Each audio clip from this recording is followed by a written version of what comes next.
and it hits me like a bolt of lightning. Bang, bang. I'm like, oh, snap. Got the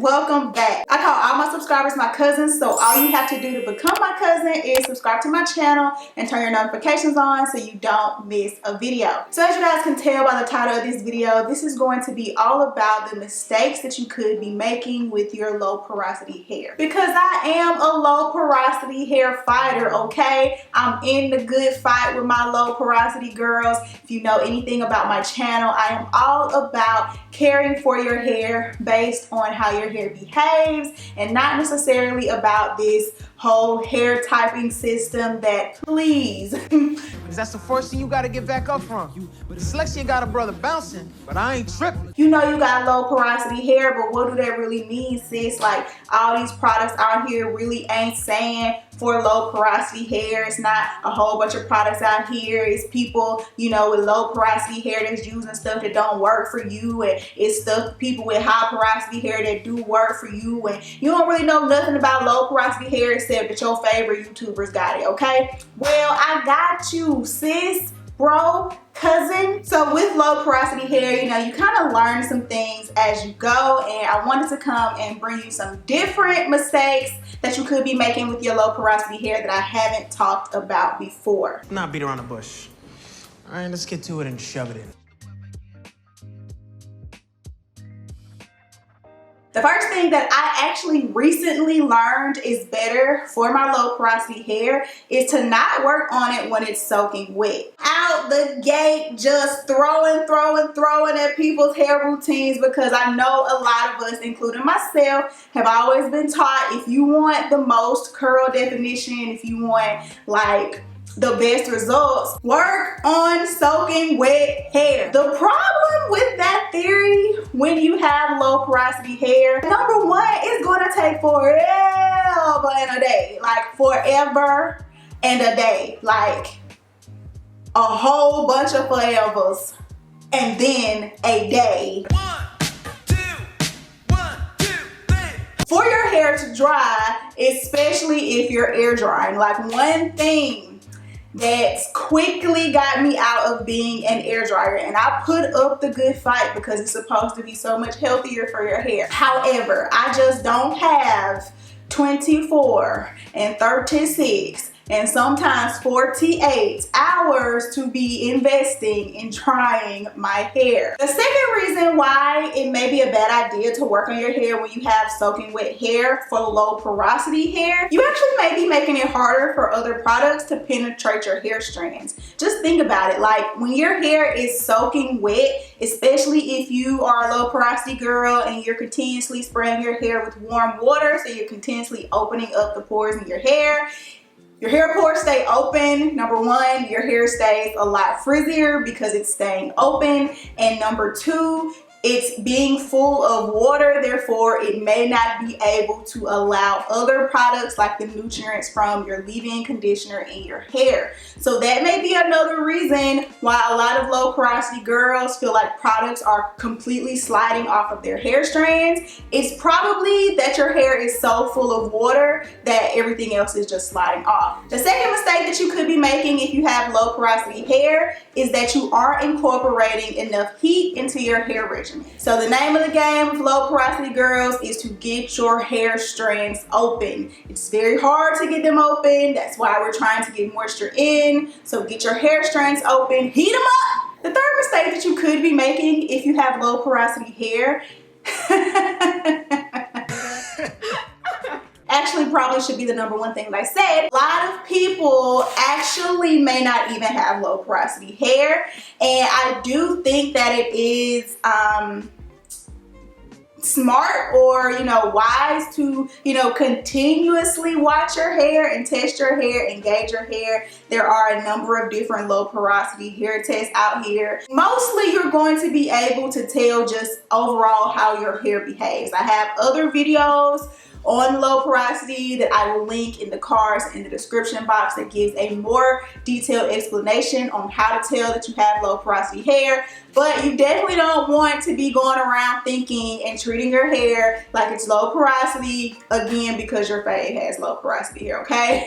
You may have normal hair, like that is a thing. Like very rarely out here do many people claim that they have normal porosity hair. And it's like, why? The fourth mistake that you could be making if you have low porosity hair is using way too heavy of products.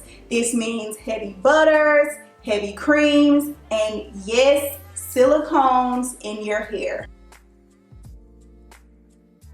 Like any of these ingredients, by all means, please keep doing you, boo. If you like using all these products and you are finding it hard to keep your hair moisturized for more than a few days, then they may be blocking your process. And I know you're like, why is you talking so slow? Because I be trying to run this home to folks, and folks be like, oh, but I love my shea butter.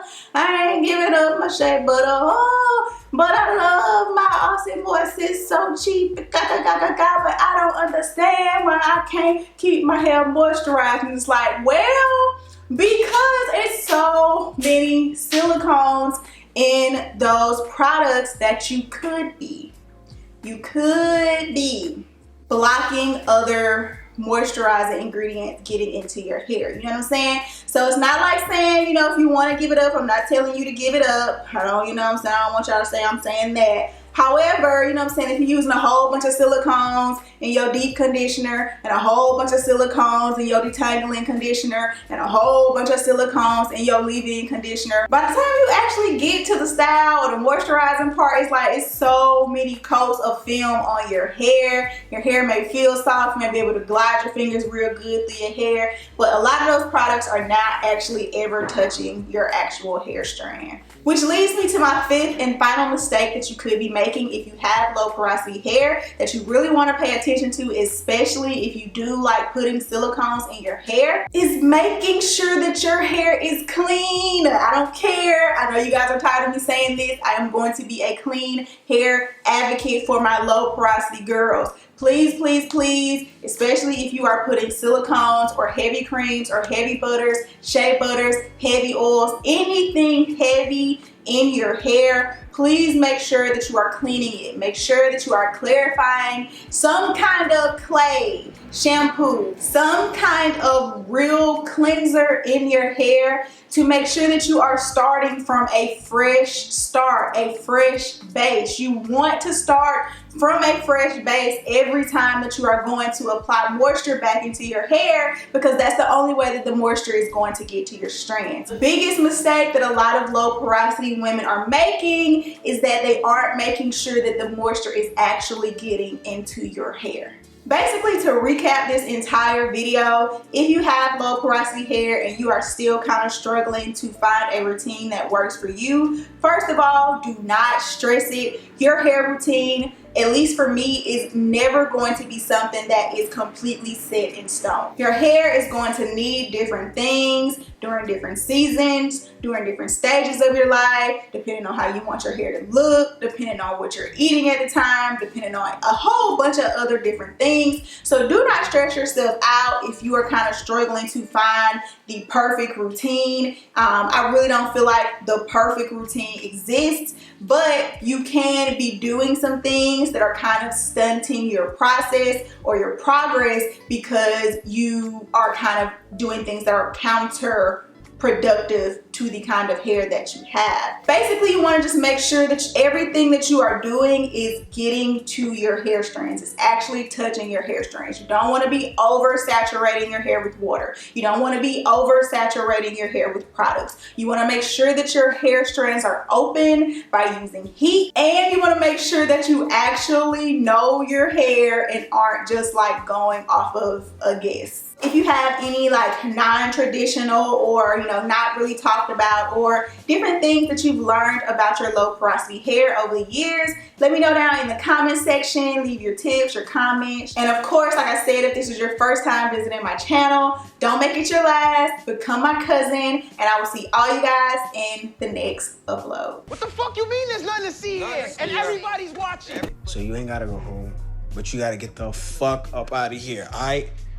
I got places to go, I got people to see, I'm like making moves, so love you, see you later, sayonara, thanks for coming, love you Martians, MAR to the S, out.